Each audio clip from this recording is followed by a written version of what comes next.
All right, this is the Stephen King with his family and with his son, his wife Tabby or Tabitha, and his son Owen. I haven't personally read a lot of anything except for Sleeping Beauties, and that sucked. I hated that book so much. It just wasn't good. I think Stephen King I think he's just a great father that supported his son. His son's a good writer. I know a lot of people have said that they don't like Owen as a writer, and it's not fair. It really is. You're never going to, because everyone likes the original, and that's just the way it is.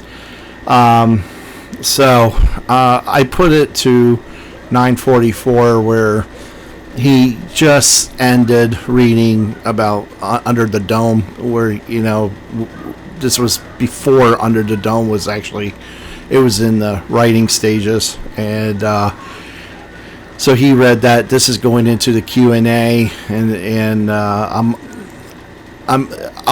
pause and then interject my thoughts, and then what I'll do is hit play again and keep going that way. I finally got the volume. I finally got it where you're not getting that echoing effect. I had to really play around with it big time. I think I understood what the deal was. I can talk over it if I want to. It doesn't seem to drown my voice out. So I'm going to go from this. I might break it into two parts. I don't know. I doubt it. This is really cool. This is one of my favorite interviews. I guess interview Q&As that I've seen with Stephen King, and there's other ones like one with the college. I've seen him in that too. So let's do it. I'm a total child about this. The only thing that I really want is for you to want to know what happens next. So that's where I'm coming from, and that's what I like Margaret Atwood said. She goes, just keep my interest. That's the joy of and that's the bottom line. I'm sure you have some questions. Thank you.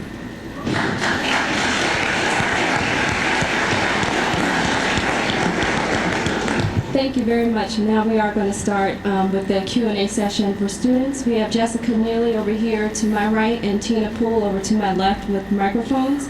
So please feel free to walk to either one of them to ask whatever you would like. Somebody's got to do it first.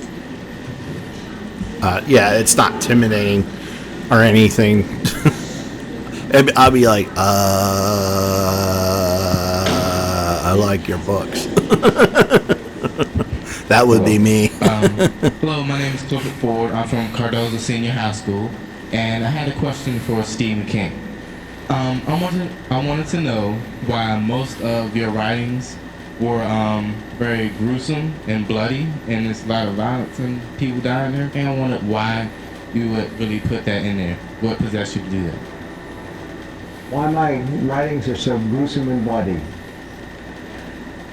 I have no idea. I know that I grew up. I want to double check something real quick. Bear with me. And what I watched when I was a kid. I grew up reading a lot sorry. of horror comics.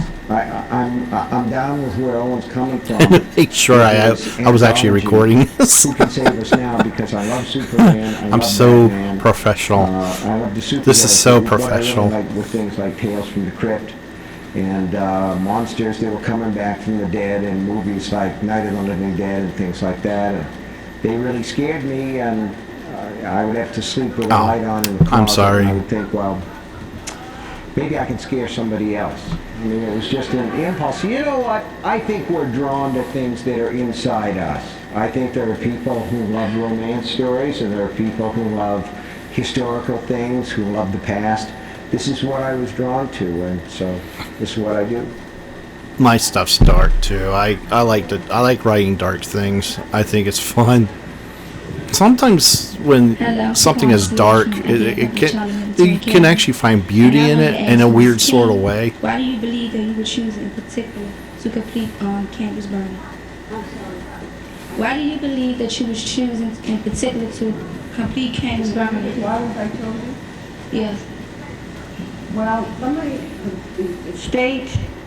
Michael's estate owed the publisher money, so they wanted to finish the manuscript to try to get their money back.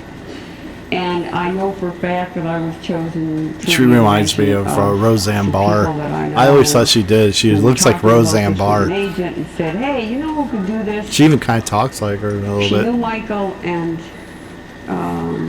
she might be interested in the project, and so it came to my door, and as I said before, given that I wasn't going to have to argue with my collaborator, I thought that was a great deal.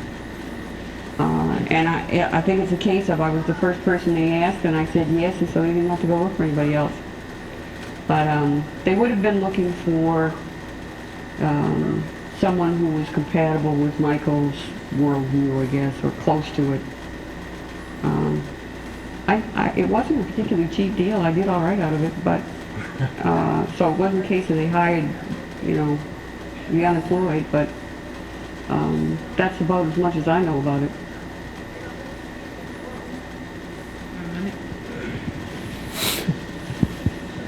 Hi, my name is Vanessa Maldonado. I'm with Cardozo High School, and I'm Mr. O'Leary's AP Literature class. I brought my It DVD because it's my favorite movie, and I looked you up online, and a lot of my fears are in this movie, and I realized that you have many, many fears.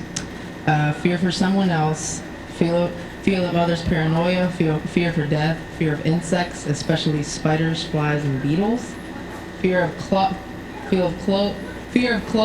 in places, fear of rats, fear of snakes, fear of deformity, fear of squishy things, and fear of the claustrophobia. There's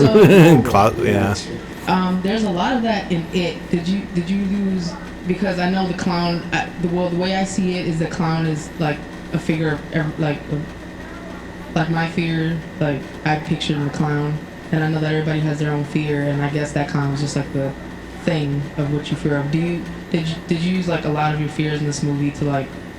Yeah, I tried to think of the things that frightened me when I was a kid, and clowns were one of the things that frightened me when I was a child. And it's amazing to me how many young people will come up to me and say, I really saw that movie, it really scared me, They see it pretty much runs on Sci-Fi Channel all the time, along with Rose Red and Storm of the Century.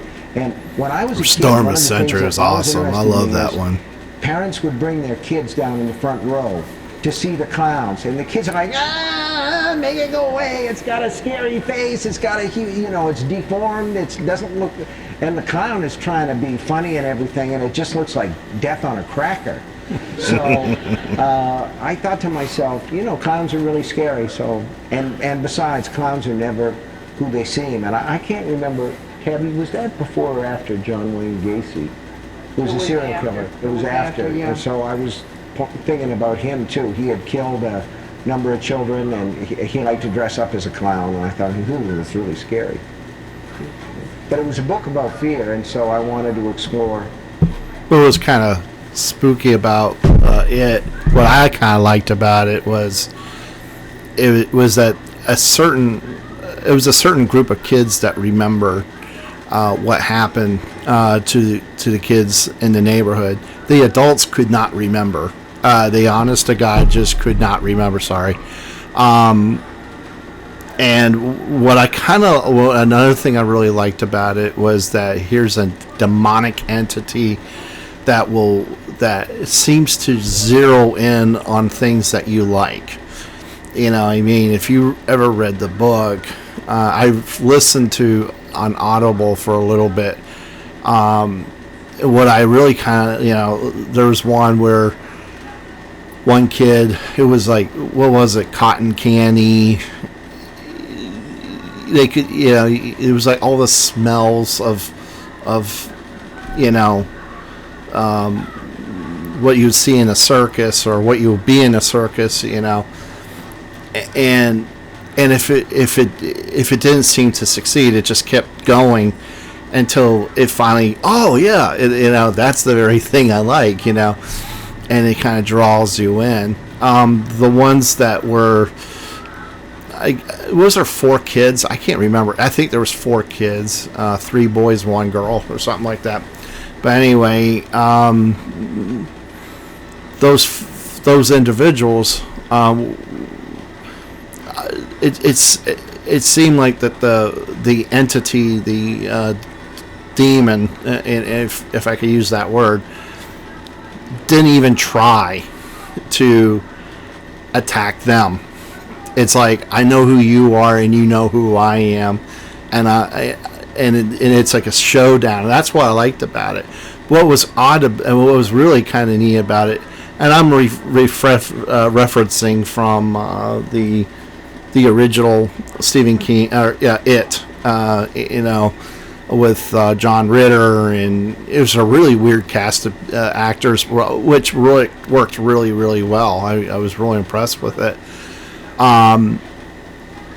What was really cool about it was that when they became adults, John Ritter, he was the fat kid, he became thin.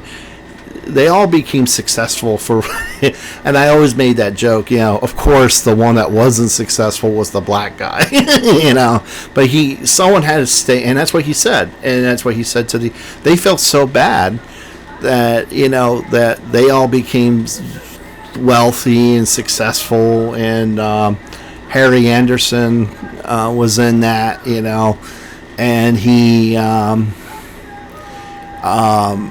he became this great comedian, the fat kid. John Ritter, he became a great architect, and he became thin and lost all this weight and everything. And here's this poor guy stuck in that town, but he had to be there. He actually had the more important job out of them all. So, I thought that was really cool. It's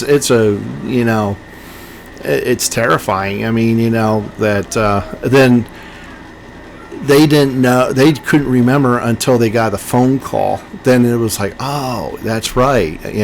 Somehow it was like wiped out of their memory.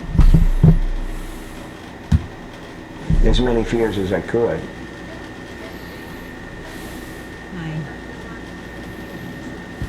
Okay, hello. I'm Ann Ashmore Hudson, and I'm one of the adults who's excited to be here. I'm actually chair of the DC Commission on Arts and Humanities. And my question has to do with just the process of writing, and I'd really like to hear it really from all of you. When you get into a character, when you sort of go into that space, for me it's almost like a little rabbit hole. I'm afraid I can't get back up. So my question to you is, how do you do that? How do you get back out once you've created a character and you're there with them? How do you come back? It's not like acting. It's not like, I guess actors have a lot of problems with dropping the character when they go home, or many of them do. But I know of a story about a writer who couldn't get away from the character that he had created, which Steve wrote. But I've never found any difficulty walking away from the character or opening my eyes. When I write, time passes and I don't know about it. I'm in a kind of a trance state. And I'm sort of in that world. But, I'm fully present. Otherwise, I may not be aware of the passage of time, but, if the phone rings, I'm going to hear it, and if the house is on fire, I'll know it. Well, I might not notice that, but actually, I have no sense of smell, and consequently, until the smoke gets really thick, I don't notice that anything is burning, but that's what fire alarms are for. But in any case, no, the character and the world that you created in writing isn't that encompassing, I don't think. That's my general feeling about it. I think for me, I work so hard to write a piece that Owen. and it takes so long that by the time I'm done, I can't wait to see the backside of all the characters. I mean, I think that, Common phenomenon. you know, sometimes you get a really cool voice, and it's like, it's a little sad because you know that you used that voice and now you've got to do something different, and that was really easy because you figured out how to do it. But I don't know if that's the character exactly, especially because I write in third person most of the time. It's just sort of a groove you get into, but when it's over, you got to let it go, and so it's kind of sad, but it's also kind of a relief. With me, I agree with Tabitha King. As far as what she was saying, as far as like being in a transic state, I lose all time of, you know, when I'm writing. I really get involved in it. I literally live in that world. And that might sound dangerous to some degree. I have, now that I've been writing the Conduit for over a year now, and that's the thing, you know, if you really want to become a good writer, you know, some books are going to take you a year. Like I said, Harry Potter, 10 years to make one chapter. 10 freaking years. 15 different variations of chapter 1. Is that what you want to do? You know, I find myself being incomplete that if I can't write. And I feel like I've trapped a person in a really bad place until I write them out of it. Or they die, you know, either way. But I have been known to cry when I'm writing because it's emotional, and just because you're crying as you, and that's the illusion. Sometimes when you're crying and you're typing and you're going like, this is going to be freaking awesome, you know. If it makes me feel this way, it's going to make other people feel that. The problem is that you could be tapping too much of your own emotion, and the problem of that is that you're writing about the emotion and not the action of which that person is doing. What you need to do is write the action of what that person is doing. The reader, when the reader reads, the reader's using their subconscious mind, okay? That's where the tears come. That's where the fear comes from. That's where the happiness or the, you know, laughter. Oh my God, that was so funny. You know, that type of thing. It's the reader is the horse, and you are the person drawing the horse to the water. Okay, you can't make that horse drink it. You can't make a person feel what you want them to feel, but you can leave the breadcrumbs. You know, it's visuals. It's if you want to do a horror thing, it's the bloody knife, it's the streaks of blood, it's the dripping of blood as the character keeps walking through a very dark and mysterious house. The shutters, you know, rattle. There's a banging sound. The person, you know, turns their flashlight to see who it is. Maybe this person is a ghost hunter, and that's what they do. I don't know. You know, it's stuff like that. That's what terrifies people. It's because they don't know what's going on. I don't even know what's going on when I write, because I'm a pantser. I write by the seam of my pants. So is Stephen King. He does the same thing. I've been finding out a lot of writers are doing the same thing.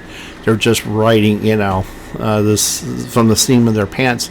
Stephen King says, I have no idea who's going to survive or live through this whole thing.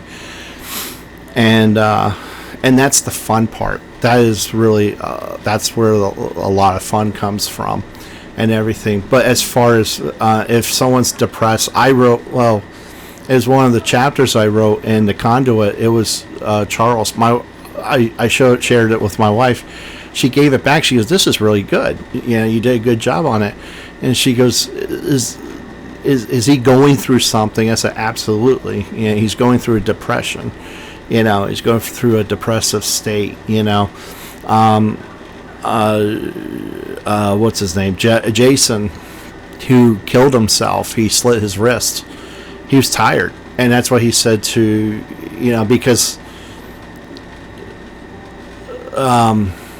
Charles Appleton can see and hear the dead, and he actually believes he can actually go into time, like little bits of time, and see what happened in the time frames of certain things, because certain things did happen at a certain time, and he was seeing the ghosts of what happened in time, these things that most people can't see. And Jason said to Appleton, he goes, "I'm tired." And then Appleton was like, he thought that was he kind of sloughed it off, But at the end, he goes back to the full circle and says, "You were just tired, weren't you?" So, did Jason have post-traumatic stress disorder? That's kind of what I'm alluding to, but I'm kind of wanting to know how the reader would actually see that as, to me, it's very real. To me, the story is extremely real to me. It's like I can feel their emotions and everything. Reminds me of Stranger Than Fiction, the movie, where the writer there goes, she actually wrote this character to life, and there's a lot of stories like that where writers they believe in it so much it actually comes true. And some of these things I do never want to come true because my mind can be very dark, unfortunately, and that's a sad thing. So I'll go right back.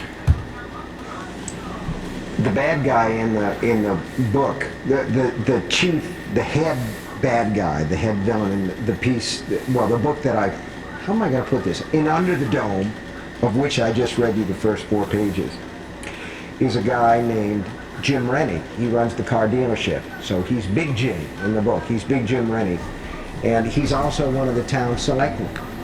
And the head selectman is the husband of the lady who dies in the plane. That's Andy Sanders. And what I was thinking when I did this, is you've got the first selectman, who's kind of this weak, lame brain guy, and you have the second selectman, who's really sort of a sleazy but a very powerful guy who sort of manipulates the first selectman. And I thought, it's just like Bush and Cheney, you've got, and so I decided I was going to play at that if I could, and see if I could make that little dynamic work throughout the course of the book. But also, and this is how, for me, character develops from real life. When Owen was in high school, Owen played basketball, and I'm not going to mention the coach's name, but the coach was a very religious guy, a very fundamentalist religious guy, and he wouldn't swear, and we listened to Owen tell all the stories. And instead of saying, "You sons of bitches have got to run," this guy would say, "You cotton pickers have got to pick it up." And I thought, what a great detail. I'm going to put that in the story. Yeah, it's kind of because cool. It just fits for that character. Right. So character develops that way. There's a guy down here in the front row who's holding a book of mine called Dolores Claiborne. And in that book, Dolores Claiborne, the characters sprang out of a lot of stories that my mother told and things that I saw when I was a little kid, because she took care of her own mother, who was old and getting senile and very domineering, and so kind of developed that into the thing. But I bet you anything that, when you're writing about those two characters in Under the Dome, you were inspired by something real, but as soon as they hit the page, they don't owe anything to the real people anymore, and I think that's something to keep in mind when you write a story. You're going to think to yourself, oh, this character's, sort of subconsciously a character come out, and you'll realize, oh, that's just like that, that friend of mine. But once you start writing about them, you no longer have to worry about them behaving as your friend would behave, because now they're yours, right, on the page, and you don't owe anything to anybody real, because that's nonfiction, not fiction. And people don't recognize themselves in that anyway, because they're not. Now, was there a point where Callie Bacon stopped being Michael's Callie and became yours? Oh, page 1. Page 1. As soon as I accepted the job, I owned every character in the story, and I killed people off, and I eliminated characters, and I did anything I wanted with them because they were mine then. And if I was going to tell the story and tell it in the most strong way that I could, the strongest way that I could, I had to map it out. It had to follow a certain, if you will, riverbed, and so anything that would be distracting from the central part of the story that couldn't serve the story, I would get rid of. But it's something that Steve said in the Gunslinger stories. Everybody has to serve the beam. He also says you have to serve the story, and that's what you make the decisions on about who goes and who stays, and what they do is they've got to serve the story. And there's another saying, kill your darlings. Yes. That may mean that you created a character that you just think is so cute, so adorable, so incredible, so amazing. And they say this, but they don't work for the story, and so out they go. Right. I think most novelists, I don't know about short story writers so much because that's short form, but when you write the long form, there's always a point in the composition of the book when you're saying to yourself, I am so sick of these people. I'm putting them on a bus and rolling it off a cliff. And so you do reach a point of you want to bring the story to an end. I literally did that in The Stand. I got to a point where I felt like I couldn't go on. I didn't understand. There were so many characters that proliferated, and for a while, I had about 3 weeks where I couldn't write anymore. I was stuck, and I just, I went for long walks, and thought about it and thought about it and thought about it, and I got to the point where I thought to myself, I can't finish this book. I've got 450 pages of this novel, and I'm not going to be able to. And then one day on one walk, just what Tabby said, I thought to myself, why don't you blow most of them up? Right. Worked like a charm. That particular manuscript was like this high. I dropped it down a flight of stairs. Yeah. And he made me pick it up and put it back in the wood. I'm going to stop right there. You were talking about character development, and how to end your characters, kill them off. If you're in a real pissed off mood, this will be fun. Somebody at work just pisses you off. Somebody's going to die on my novel in the most horrible way I could possibly think of. But to quote Stephen King, he said that those who write by plot, okay, if you're a plot writer, there's a lot of plot writers. You can get so engrossed in your plot that you forget your characters and you don't have any character development. That is what's called one-dimensional. There's no dimensions to that. When you're writing a character in a relationship, okay, it's three-dimensional. It has to be. You're forced into that. So if you're,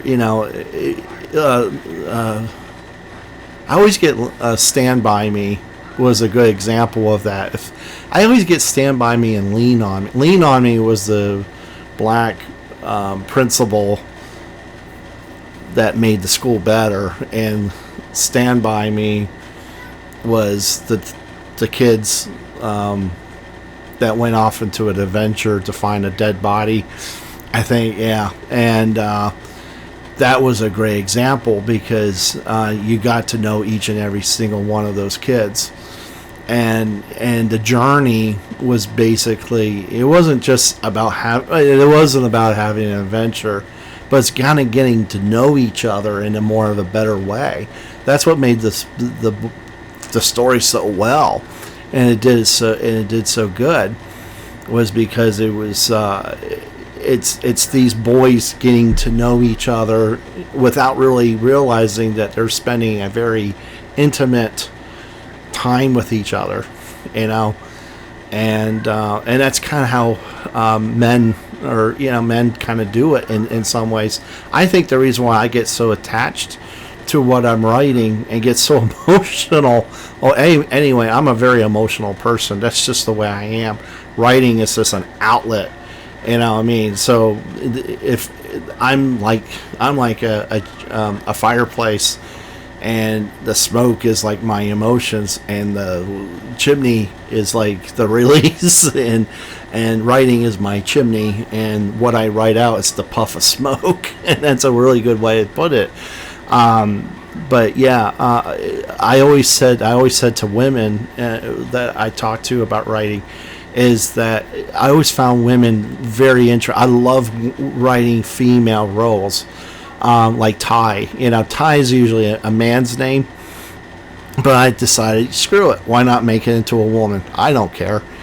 And all of my female, I don't think I've ever written something that was, well, okay, one time I did, and she was kind of submissive. She was very submissive. She was like this old-fashioned, because it was during a certain time period, and she told Trey, that was the character, whenever you need my body, and she was obviously talking about sex. All you have to do is just grab me, I'm yours. And I thought that was the most beautiful. It is. It's actually quite beautiful and it's wonderful. I'm not going to hold my body from you if you need it. If you feel moments of weakness and my body can give you pleasure, then take it, But then take me, and she saw that more as an honor than actually okay, fine, I'll get to bed, take your clothes off, and they're young, of course they were in love and everything. But like I was saying, the reason why I think I get so attached to it is because I noticed that with how I interact with people, someone said to me that I have to bond with people. I have to bond with people. And I thought she was way out of line, and then I realized, no, she's right, I do. So if I can't bond with people, flesh and blood people, I'll just make people up that I can bond with. You know what I mean? Good, bad, or indifferent. And in some way I am bonding with these people. And could it make me into a better writer oh, absolutely, I think it can. But it's like Jack Lemmon said, the actor, he says, you got to separate yourself from, he was talking about acting, separate yourself from the characters. I find myself kind of acting out the characters in my head. It's like I'm going through an acting process and everything. So when I read, I can literally see it in my head. And I get a lot of people from Wattpad that says, wow, it's like I can see it, because that's how real it is to me. Right. Thank you. Any other questions? Sir. My name is Albina from McKinley Tech. My question for you is, what is your intention for your readers? What do you intend for your consumers to take away from your art? What's the moral of your stories? I don't have one. I write for me. And that may explain something about the trajectory of my career. which has been fairly low. I don't know how to write for anybody but myself. I don't know, I couldn't sit there and plot something out and say, boy, this is going to hit that market and they're going to love it. And unfortunately, there's an awful lot of books that are written that way, fiction that's written that way now, to a kind of formula, you know, there's a way you write a screenplay for TV.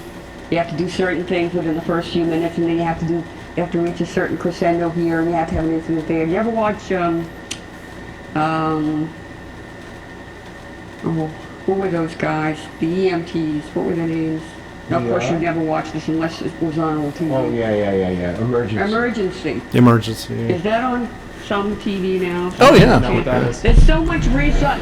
You don't know what people know anymore, but there's so much recycled stuff that you encounter. But Well, it's been recycled as ER. You know ER, right? But in the 60s, 70s, there was this series called Emergency, where these two guys Emergency. technicians would go out and save people. I grew up with You that. could see that formula every single week. It was fun. A jokey time in the story, and then they went and rescued somebody, and there was another jokey time in the story, and then they went and rescued somebody again, and this went on for about a half an hour of these ups and downs. I believe that Baywatch is also written that way, with these kind of, little episodic things that must be accomplished within a certain number of minutes. I don't know how to do that stuff, and I can't imagine it would be the least bit challenging. So I don't. As far as teaching people, giving them a moral, I don't think I've ever written anything that the substantial message isn't change is constant. If you think that things are just the way they are, they're going to stay that way, you're living in, a dream, because everything changes. Right. Everything changes, and our inability to accept that change and ride with it is what creates most of our problems as human beings. We want what we want, and so we scheme and we manipulate and we, do all kinds of other amazingly stupid things, and everything changes anyway. So I don't know if that really sufficiently. One of the things that Steve talks about frequently also is that when you set out to give people a message, you really run a risk of preaching. Yeah, I was just about to say That that. is not the essential job of the fiction. That's writer. how Sleeping Beauty came out. That's your It was mostly Owen King had his hands all over it. Stephen King helped co-write it, as a novelist, and but it was so he said something to me preachy. once It that was. struck It me was. as It was being like, geez. You could incredibly true, you could which is definitely that tell it was done it's by a very younger difficult guy. to go It from, wasn't done by writing someone who's in their entirely for yourself 70s. your own little space and making up stories that no one ever sees, and then once you've you publish something, then people have expectations, and you realize that once you let something go, it's not yours anymore. So I think for me, That's true. Yeah, I agree with I that. certainly don't write with a moral in mind. I mean, I want to write things that feel authentic and feel really good and true, and I do it for myself, and then when I'm done with it, if I think it's extremely original and extremely good, then I'll try to publish it, but then that, like the other 92%, has got to stay in the computer where it can't harm anyone, me especially. So I think I write the stories for fun and to amuse myself, and then they can go forward if I think they might amuse other people, but they have to be pretty funny to do that. No, I still do idolize Frank Norris, the novelist who wrote McTeague and the Grain Belt novels. And he said, somebody asked him about criticism of his work, and he said, what do I care if they criticize my work? I told the truth. And for me, that's the important thing. You tell the truth that you know in your own life that's based on your own experience. And if you lie about it and you gussy it up and make it nice, it's no longer the truth, and then it becomes. That's a good point. There's a writer that says something about, if the more truthful you are in your writings, the more you're going to get more followers and more fans and more people buying your book. That's absolutely correct. If you are a conservative and you have conservative views, like you believe in God, you believe in church, you believe in family, you believe in all this, good stuff and things that, then you should write about that, which could possibly bring you to being a Christian writer, which is nothing bad about that. There's some really good Christian writers out there. But it's like in the media, Bill Burr. I love the comedian. He's funny. He swears a lot. Yes, he does. He swears a lot, but he's funny. Then you got Howard Stern. Then you got all these. I'm trying to think of all these shock people. They're using controversy to make themselves very important. Okay, Bill Burr he does it in a more conservative way, and right now being a shock person is just being like Bill Burr.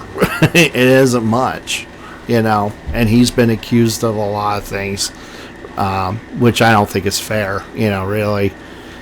Each to his own. Let them say what they have to say. If you don't agree with somebody, just turn off the TV and read a book. Do something else. You don't have to listen to that person.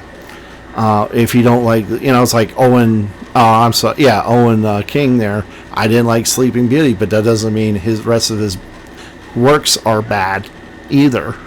You can't judge a person by one book or by two, or even by 12. But after a while, you would have to think. I've accidentally. This is so funny. I accidentally bought a book from Kindle. It was on Kindle, and I opted the option to get the Audible version because I like to listen to the Audible, then read the book. It just helps me read better. And what was funny was that it was feminist. I was like, wow, there's something really weird about this book I was listening to. So what is it? What is it that is so weird about it? And I found out, and I said, oh my gosh. And I took out my phone and I was looking up this book and everything. It was completely feminist, but it was really good. It wasn't really bad. I thought the story kind of fell apart a little bit. But they were hybrid people. They were like part animals. One was part cheetah and a human. They sound very sexual. They were taking drugs. They were getting high. They would just have sex with so many guys or women, and this was supposed to be like female empowerment. If that's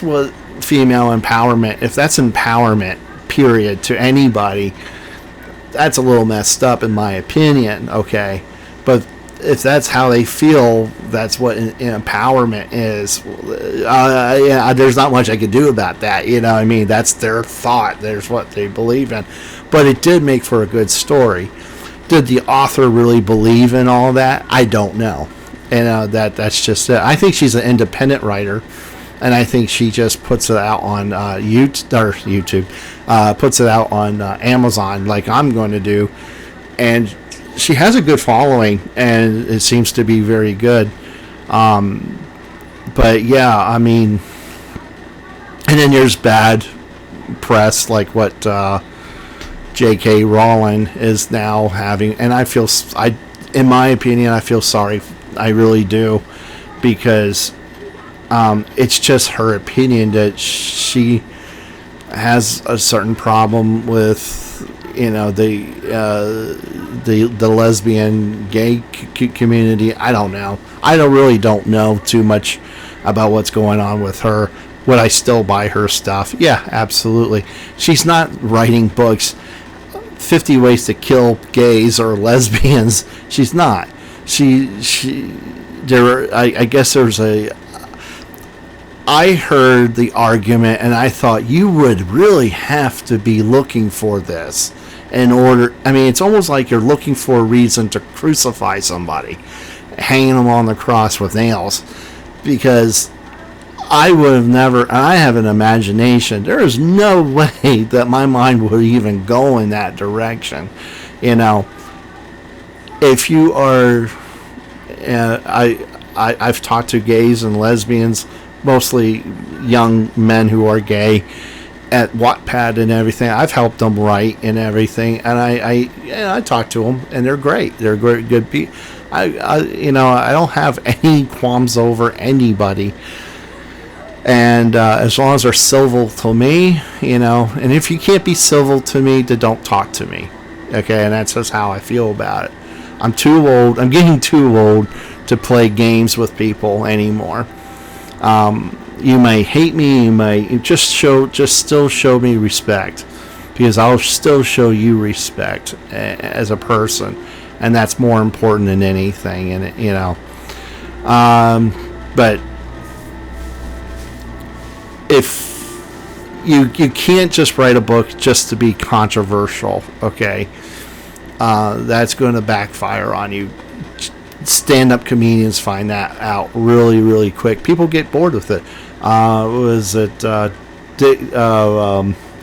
Andrew Dice Clay is a good example. Oh, he was the huge. He cannot hold a candle to anybody now. The way people are stand-up comedians are now is absolutely worse than what Andrew Dice Clay was, and he was a flash in a pan. He didn't last long. How long do you want to last? How long do you want, and what kind of stuff do you want to write about? Do you want to be superficial? That's fine.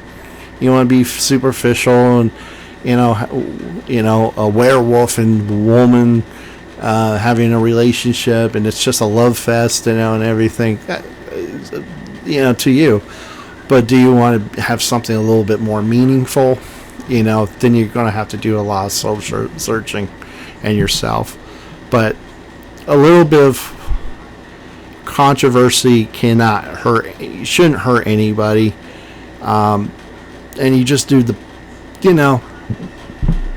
and sometimes that can actually help you sell more books. Immoral. And for me, the truth is that most people are good. Most people try hard. Good does not always succeed, and when it does succeed, it's with a terrible effort, and people usually get hurt in the process. But that's life. Hello, my name is Ashley Hearns. I'm from Conduit, and my question is for Owen King. Owen King. What kind of impact on your writing has being the son of two great writers had on your writings? Well, I think the biggest thing is that I think one thing that a lot of writers really struggle with is the idea that writing can be a job. And I was very lucky. I was incredibly lucky in many, many ways, because not only were my parents writers, my parents had a lot of money, and I didn't have to worry about a lot of stuff. But in terms of the profession, my parents worked every day like it was a regular job, and they were successful at it to a certain extent, and great extent. And so when I went to graduate school and was trying to improve my craft and to write publishable things, it didn't seem like quite as much of a leap of faith for me as I think it does for some people, because I'd seen it done and I knew it was possible. I think that it also gave me some false impressions about how easy it was to. I didn't realize how tall Stephen King is. Holy crap, he's a tall guy. but it definitely made me feel like I could do the job, and I think that's the biggest thing that I drew from my parents, and also a love of stories and reading things, and reading a great variety of things and writing a great variety of things. I was very lucky that way. I was very mean to him in high school because when he showed me something he'd written, I'd tear it over. See, I wasn't in high school. I was actually like 7, and Well, you know, my own feeling is it was a story about my trucks. You know, it was, well, she red inked it. I mean, I think that's there's a certain amount of, many of you may come from happy families, and that's that will be a hindrance to developing as a writer. It's, in a lot of ways, the other thing my parents gave me was an extraordinary amount of mental abuse, and that sort of, you know, that made me, I knew that I had to get some of that down on paper. So, if those of you that do come from happy families now, if you can sort of ask your parents to be, you know, behave towards you in unconscionable ways, that may help you develop. Let's get this straight. He was my third baby and he about killed me. Right? Right. And I've told him this all his life, that, you know, that, I never had another kid after that. That ought to tell you something right there. But, you know, I think reading is the big thing. You know, when I was a kid, I read a lot because my parents... Yeah, we read to them. And by the way, there isn't anything you can do better for your own children than to read to them right from the beginning. Right from the time that you bring them home from the hospital, is you read to them. And what happens when you do that is, this becomes the contact between you and your child every day, every night when they go to bed. Best reading, which is so important to intellectual development, with this connection between you and the child. And so they begin to have very warm feelings about that storytelling. And of course, they're getting the storytelling, which is also very, very important.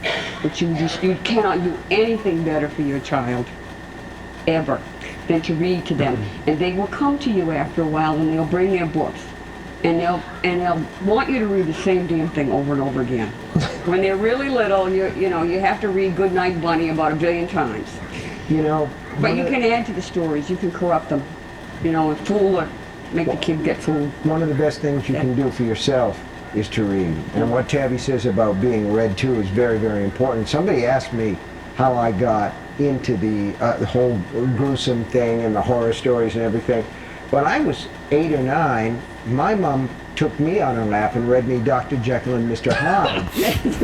Jeez. And, he did have a difficult upbringing. That's some pretty heavy stuff. What I remembered was that at one point, when Jekyll is in his Mr. Hyde form, he walks over a little girl, and then he enjoys her screams so much that he turns around and walks over her again, and the guy says you could hear the bones snapping inside her body, and I thought, oh, that's terrible. I want to write something just like it.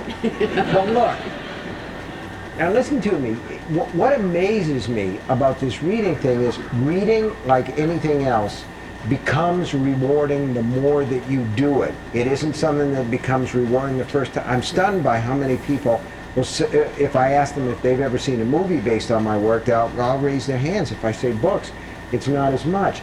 And the same people who understand that in physical endeavors like sports, anything like that, there's no gain without pain. They'll go and they'll hit the gym and they'll work out and do this and do the crunches and yell at each other. You feel a burn. Yeah, I Charlie horsed up. The same people say, I don't want to read a book. That's so hard. You know, if you do it an hour a day, it becomes something that's not only enjoyable, it becomes addictive, it becomes a part of your personality. Right. And it's the readers in the world who become the writers. You cannot write unless you read. And the readers in the world, regardless of how much or how little writing talent they have, become the people who succeed in life.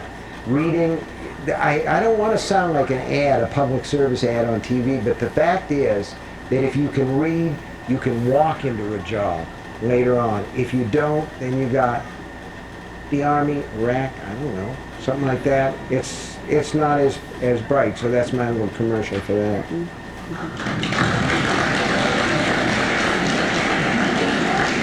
Let's take a question on the side from Tina. Hi, Mr. King. My name is Naja Riles, and I'm here with McKinley Tech.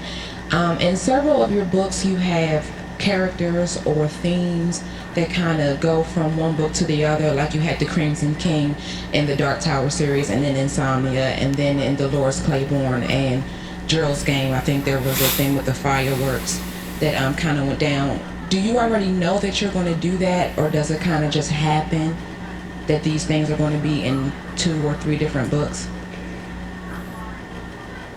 For a long time, it seemed to me like a lot of the stories are interrelated, and that the Dark Tower stories are at the core of that. And I sort of like them when they come across so that different stories kind of overlap with each other, because then to me it feels like, you know, like a big story. Dolores Claiborne is set during an eclipse that actually happened. It's a historical, where there was a full eclipse across the state of Maine. But there's another story called Gerald's Game that happens also during that same eclipse. And I always wanted to write a third one where the women, Jessie Burlingame from Gerald's Game and Dolores from Dolores Claiborne, would kind of come together later and be able to relate to each other because of that eclipse. And it just has never happened yet. I don't try to force those things. So I kind of let the stories do what they want to do, and if they want to come together, I let them. If you write as much as Steve does, it's all bound to get messed up together Right. anyway. Sure. Yeah. Sort of like he never really cleans out the cake tin that's still got some batter from the last batch in it. Well, of course, you've got a number of books set in the same town. Yeah. And I bet that was a case of you're writing one book and then you made up a side character that you thought was interesting. And Yeah, I did that. You had to go back. Tabby's got a town called Nodds Ridge, and all those people pop in and out of those books, and it's fun. It's like meeting old friends. Yeah. Yeah. We have a question on my right. Yeah, my name is Noel Nance from Cardozo, and I wanted a question for Owen King. I want to know, like, what age were you when you started reading your father's or your mother's books? Pretty young. Pretty young. I mean, they're always around, you know, and You read Tommyknockers when you were just and my parents would read their books to me. Yeah.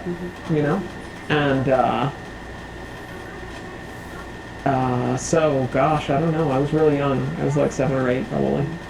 And I wrote one book with my daughter in mind, our daughter Naomi, who's a lovely person, and she enjoyed all those books by Pierce Anthony, was it? But they were like, they had like pixies and things, and no, they did imps and fairies and things. And she said, "Dad, you know, I just don't like them to be scared." And I relate to that. She said, "Would you write something with dragons in it?" So I wrote a book called Eyes of the Dragon. That was for Naomi.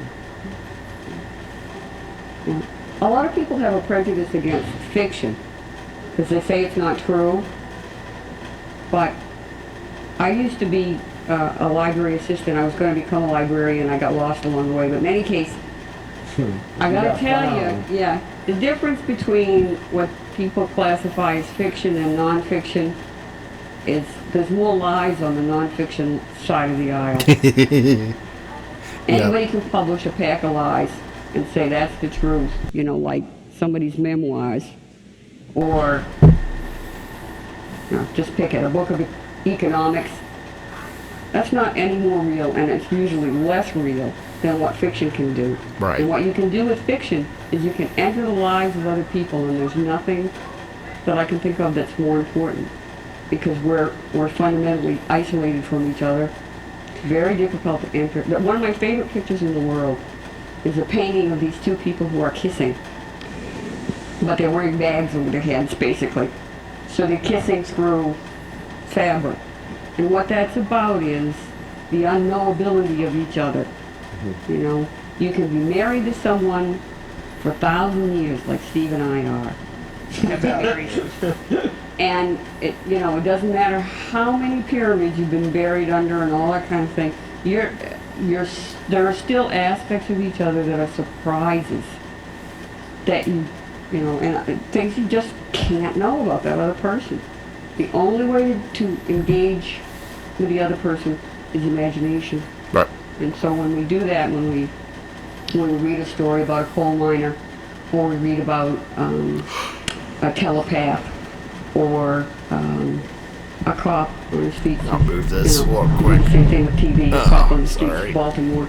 You're entering into those lives and experiencing an empathy with the choices that people are forced to make and so on. So I hate to hear statistics like most men don't read fiction because they don't think it's real. It's far more real than I'd rather have read fiction. Anyway, it's far more real Yeah, than I think it's more Be an interesting. exception to the rule. Read stories, read fiction. To me, the great pleasure of fiction, you know, I mentioned The Wire before. You know, The Wire feels really real to me, even though I know it's fiction. And I could sum it up in one shot. You know, there was this series where they found all the winos in the deserted houses, the deserted row houses, and there's a scene where the camera's outside, okay, and the camera comes around, and here are all these press people, like this guy down here taking pictures, only they got the cameras and everything, and they're doing their stand-ups and talking to each other and the whole deal. You know, that's real. That's a real thing. You see that in a crime scene. Camera keeps going, it goes through, and you've got the yellow tape. We go Oops, sorry. past the yellow tape, float past the yellow tape. We're inside the yellow tape. We go inside the door. There's McNulty and Bump inside, and the body's on the floor, and they're talking about the crime. And then, that's the magic to me. You're inside. I love that. You're inside the bag. You know, so that's cool. That's cool, and it's really cool, too. Over to my left. We should hurry up now. My name is Michael Drayton from McKinley Tech, and I have a question for Mr. Kane. Did you think that your books would be like the standard for horror genres, horror books in general?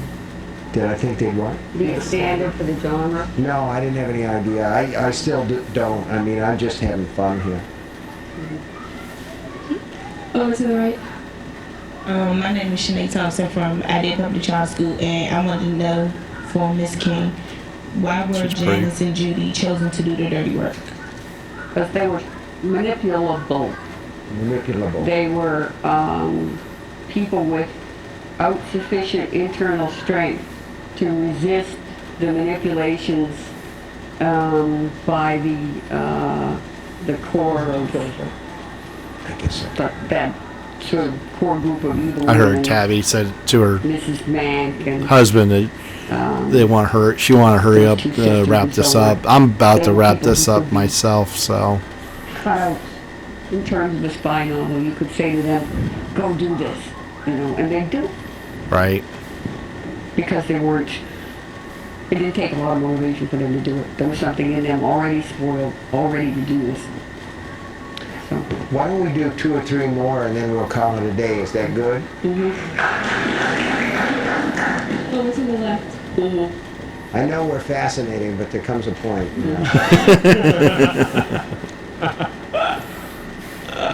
Hi, my name is Jasmine Duckett, and I'm from Cardozo Senior High School. Now, this question is for all 3 kings. Do you get criticized a lot? Oh, this is the part I liked, actually. It's devastating. This is probably where I'll probably end I hate it as I well. hate it. I can get 12 reviews that say a book is good, and then one, you know, I don't even want to say the word, but you know the word. One of them comes along and says you did a bad thing, you did it, wrote a lousy book or something, and it's like failing a test or something. I don't like it.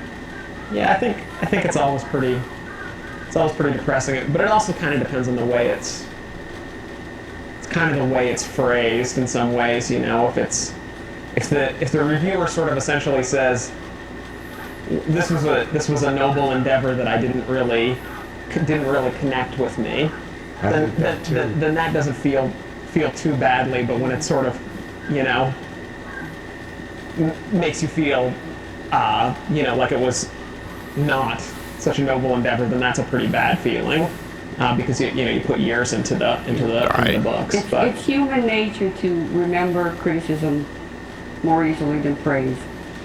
That's just It is, reality. yeah.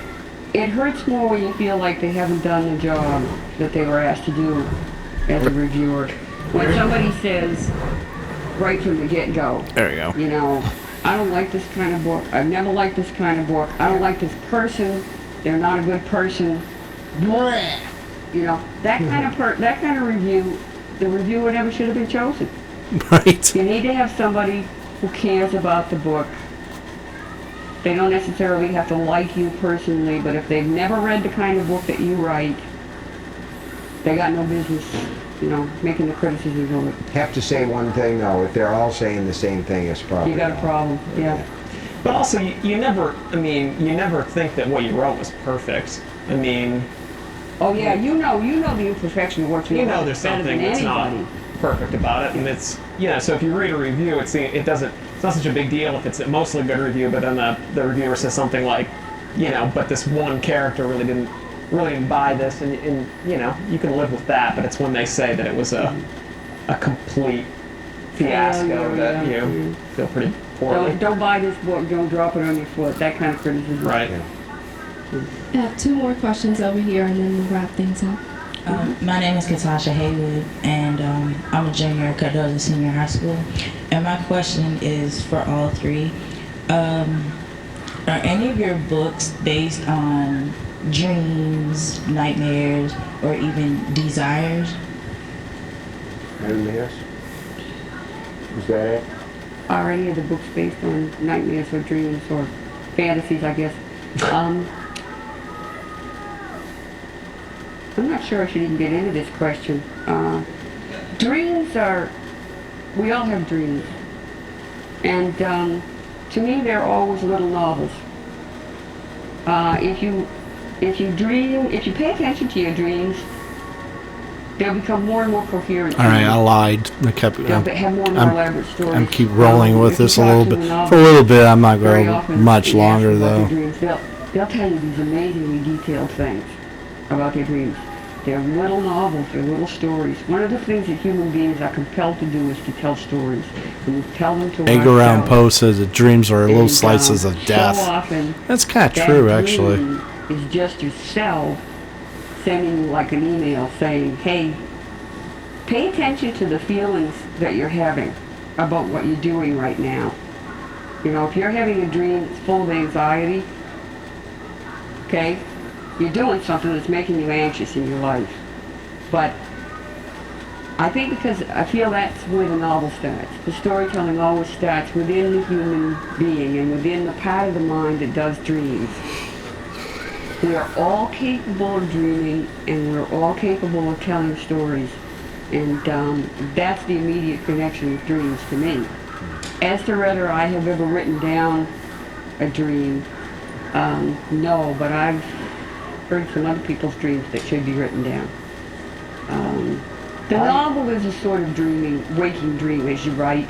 You're using exactly, in my opinion, the same mental muscles that everybody has and they use in their dreams. That's What the interesting. novelist does, Just what saw the fiction something writer on my does, laptop. is I work those didn't. muscles all the time.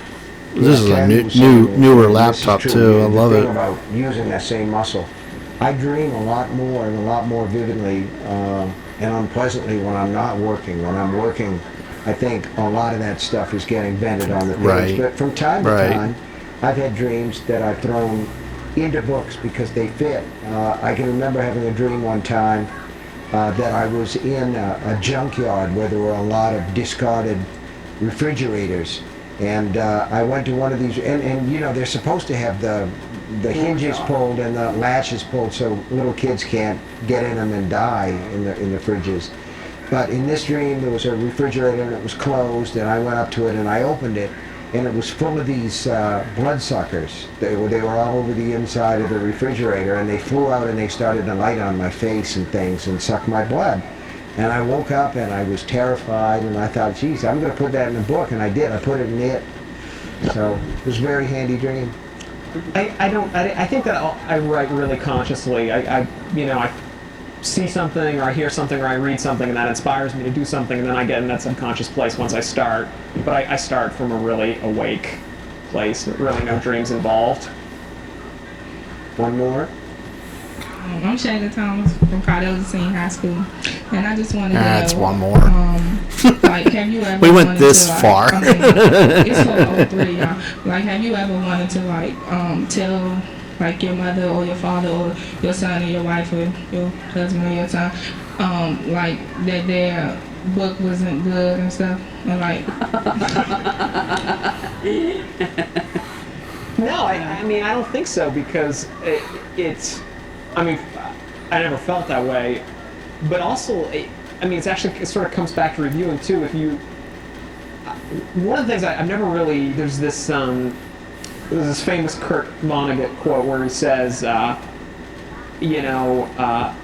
something, I'm just paraphrasing here, but something like, a bad book review is like putting on a suit of armor to attack a hot fudge sundae, and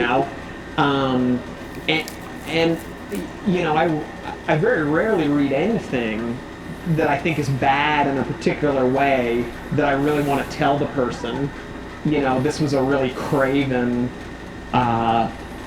thing that you've created that I hate. I can't think of very, very few times when I think that, even books that I don't like, I know generally that the writer tried their best. And so I have very, very rarely do I have any urge to tell anybody, let alone somebody in my family. I think we've always approached it in a supportive way. If we see a flaw, we try to say in a good way. Mm-hmm. Have you thought about doing this with this aspect of the story? Or very often we go to each other with problems in the story, and we say, what do I do now? Or we talk a story out and somebody is listening, dad, brother, whatever, and they may say, well, that sounds all right, and that's all it amounts to. And other times, if it's me, I tell them what to do. Mm-hmm. But that's me. She does, yeah. Too. No, I mean, I'm not good at critiquing. I've done book reviews myself. I'm asked sometimes to do them. And I remember I wrote a book with my friend Peter Straub called The Talisman. And we got a real bad review in a magazine by Joyce Carol Oates, another novelist whose work I respect. And I wrote her a letter. I was very angry and said, I can't believe that you said what you said about this book. I felt betrayed, hurt. She wrote me a letter back and she said, I never took a book review job in my life unless I expected to like that book. And I thought, that's a good attitude to have. And then I understood that she wanted to like the book and didn't. And I think that if you don't, you try to be as honest as you can. Right. And say that. When it's in your own family, I always saw myself, and I think Tabby would agree with this, we always saw ourselves as parents first, lovers first, husband first, wife first, so that anything that I ever said, I always said to myself, the first thing that comes here is love. And the first thing is to say to this person, you're doing a terrific job and you're going to get better. And when you see the better work, then you see great work, which I've seen from my wife and both my sons and my daughter too, our daughter too. That's something that's a terrific reward in itself. And it's more important than the books you write, is the fact when you can say to somebody, when you can give somebody an attaboy. I love that. That's the greatest thing. You've been great to sit there and listen to us, so thank you. And that's it. That's one of my favorite Q&As I've seen of Stephen King and everything. There's a lot. There was one with R.R. Martin. I can never remember his first name. The Game of Thrones and everything. I never liked the series on HBO, Game of Thrones. There's just a lot of sex involved. There's a lot more sex than anything else. I really, really want to read the book, though. I really want to read the novels. I think that would be really a lot of fun. I am really bad when it comes to forcing myself to actually read. However, I am nearly almost done with this book. Am I going to go any further with it? No, I'm not. It's a great book.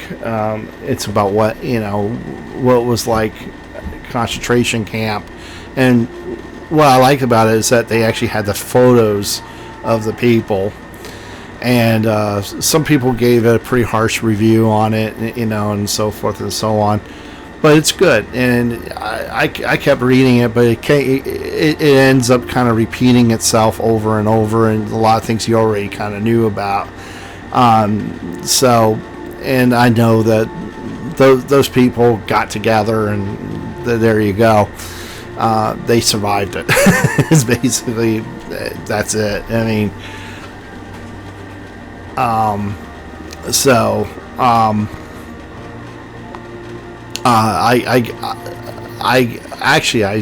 my dreams have become more intense ever since I started writing.